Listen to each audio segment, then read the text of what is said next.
ndinotenda nyasha dzaMwari. Ndinotenda nyasha dzaMwari. Ndakauya ndiri Zengwete.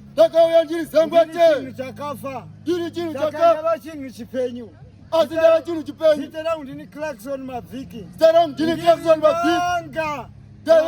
N'anga dzeng'anga dzose. N'anga ndine zvandoda kuti ndiite pano. Kutafodya nayo. Kutenda Mwari zvine basa raMwari. Endai munotora. Zvanzi ndiri n'anga. Asi ndandine nyanga yangu. Terera unzi. Ndandine chi? Nyanga iyi. Ndo yandanjishutira foti. Isiri kuti nhekwe. Isi nhekwe. Izvo inyanga. Yeah. Uri kupaona here? Ukasatenda zvakadai uri muroyi.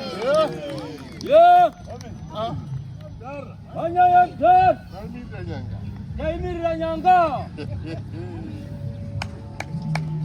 Ndinotenda. Pane vanhu iri pano.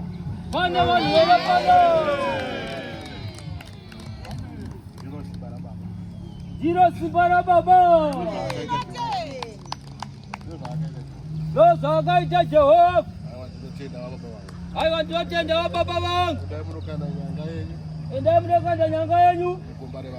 Mugomba revaroyi. Manyai munokanda.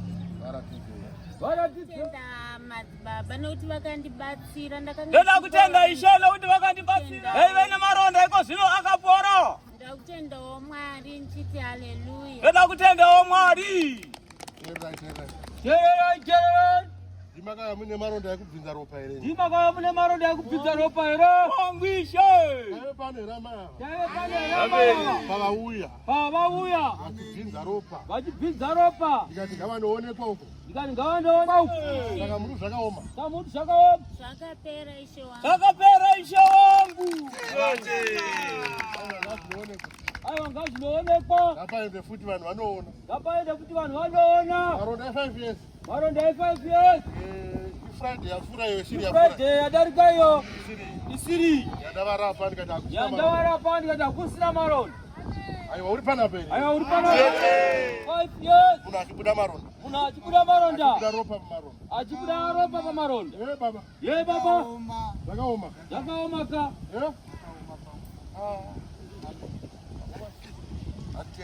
Ngatitendei.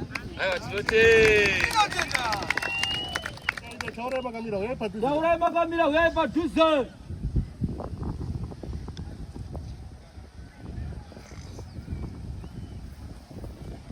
Tinotenda Ishe tazviona maronda akapora. Tinotenda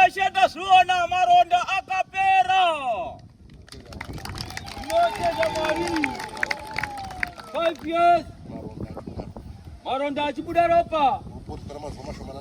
Woporeswa nemazuva mashomanana akadai. Zvandoda kuti muite amai. Nhasi ndichapa vanhu makalenda angu egore rino. Munofanira kuwana kalenda rimwe chete.